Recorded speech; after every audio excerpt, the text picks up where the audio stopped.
Good afternoon. I'm Admiral Brad Cooper, the commander of United States Central Command. In this capacity, I lead U.S. military forces in the Middle East. I'm here to provide you an update on Operation Epic Fury, now in our fourth day of execution.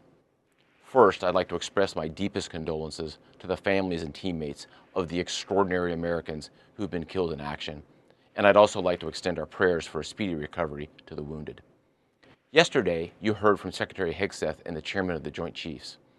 Today, I'd like to give you an operational update on where we are and provide you with some key facts. By order of the President of the United States and the Secretary of War, our military in the Middle East is undertaking an unprecedented operation to eliminate Iran's ability to threaten Americans, as they've been doing for nearly half a century. Having spent more than 36 years in the military, I could not be prouder of America's sons and daughters in uniform who are answering the call. More than 50,000 troops, 200 fighters, 2 aircraft carriers, and bombers from the United States are participating in this operation, and more capability is on the way.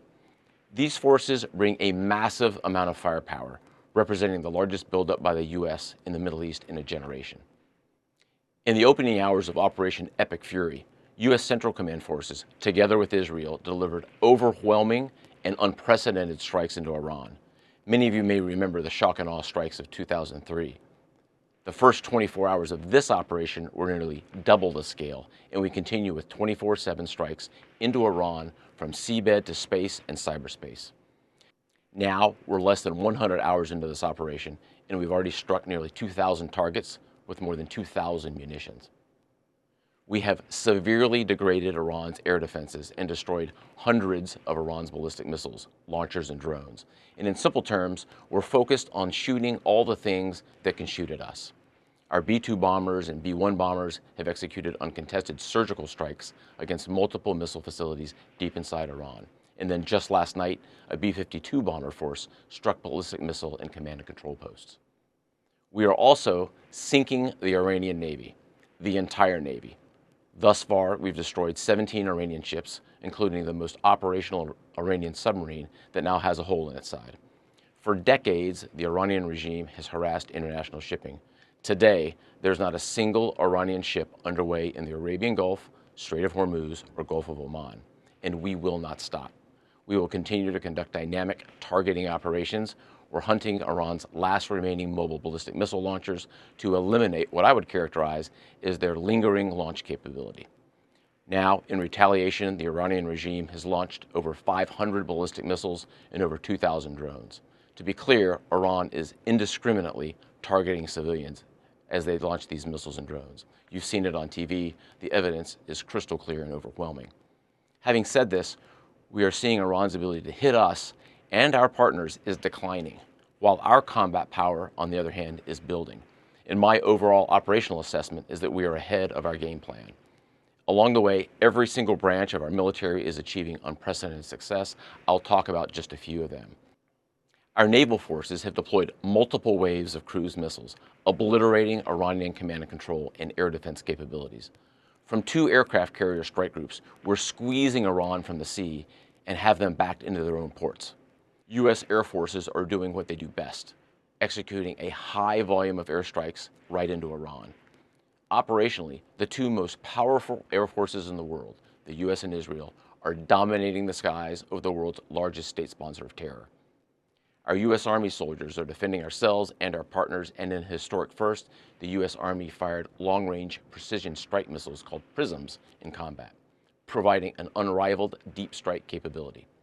Also for the first time, U.S. Central Command's drone task force, called Task Force Scorpion Strike, launched countless one-way attack drones, achieving massive effects. I'd like to point out these drones were originally an Iranian design. We took them back to America, made them better, and fired them right back at Iran. I just could not be prouder of our men and women in uniform, leveraging innovation to create dilemmas for the enemy. There is no adversary too determined, no mission too difficult for the great soldiers, sailors, airmen, Marines, Guardians, and Coast Guardsmen that make up the most powerful military the world has ever seen. Our military objectives are crystal clear, and our people are executing an immensely complex and historic mission with relentless lethality, conviction, and professionalism. And we've just begun. but I have the utmost confidence that we, alongside our partners, will absolutely achieve our military objectives. To all our warriors, Godspeed. Thanks so much. As you see very well, they have no Navy, it's been knocked out. They have no Air Force, it's been knocked out. They have no air detection, that's been knocked out. Their radar has been knocked out. And just about everything's been knocked out. So we'll see how we do, but we're doing very well. We have a great military, and they're doing a fantastic job. So we'll be talking about that. Mr. President, did Israel force your hand to launch these strikes against Iran? Did Netanyahu pull the United States into this war? No, I might have forced their hand.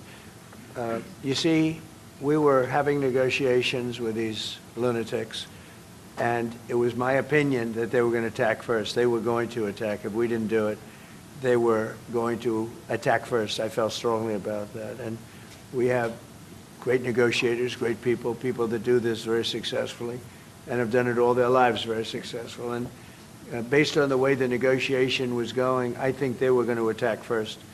And I didn't want that to happen. So if anything, I might have forced Israel's hand. But Israel was ready and we were ready, and we've had a very, very powerful impact because virtually everything they have has been knocked out now. Their missile count is going way down. Amazingly, they're hitting countries that were, you know, let's call them neutral, right? They lived together for a long time. I think they were surprised. I was surprised. I think and now those countries are all fighting against them and fighting strongly against them.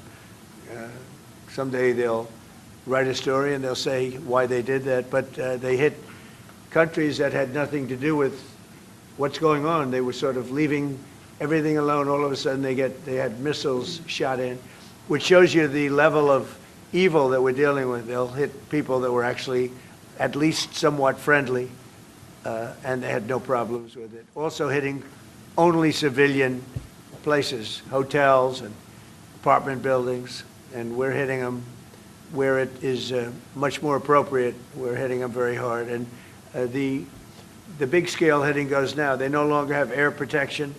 They no longer have any detection facilities at all left. And so they're gonna be in for a lot of hurt. These are bad people. These are people that killed, I guess it's 35,000. It's coming out 35,000 over the last 3 weeks. Protesters, 35,000 violently killed. So these are bad people. And the leader of the pack is gone. And as you know, 49 people were taken out in the first hit. And I guess there was another hit today on the new leadership. And it looks like that was pretty substantial also. So they're getting hit very hard, and we'll see what happens. A lot of people are coming forward. A lot of the people you would least suspect want to quit. They want to have immunity. They're asking for immunity, and probably at some point they'll be dropping, as you would say, laying down their guns. We'll see what happens. In the meantime, we're just continuing to go forward. Our military is the #1 in the world by far, and we are. Everything's big in my book. Venezuela was big. This is big. The original hit, Midnight Hammer, was big. Everything you view is big, but it's not considered very big by some standards, by some of our standards. We have a military like no other military that's ever been built. Yeah, please. Mr. President, what's the worst case scenario that you have planned for in Iran? Well, I don't know if there's a worst case. We have them very much beaten militarily from the military standpoint. They're still lobbing some missiles. At some point, they won't even be able to do that because we're hitting all of their carriers. We're hitting all of their missile stock. You know, they built up all these missiles over the last few years. They had a lot of them. They've shot a lot of them, and we're knocking out a lot. I guess the worst case would be we do this, and then somebody takes over who's as bad as the previous person, right? That could happen. We don't want that to happen. That would probably be the worst. You go through this, and then in 5 years you realize you put somebody in who was no better. So we'd like to see somebody in there that's going to bring it back for the people. And we'll see what happens with the people. You know, they have their chance. And we've said, don't do it yet. If you're going to go out and protest, don't do it yet. It's very dangerous out there. A lot of bombs are being dropped. But I would say that would be about the worst.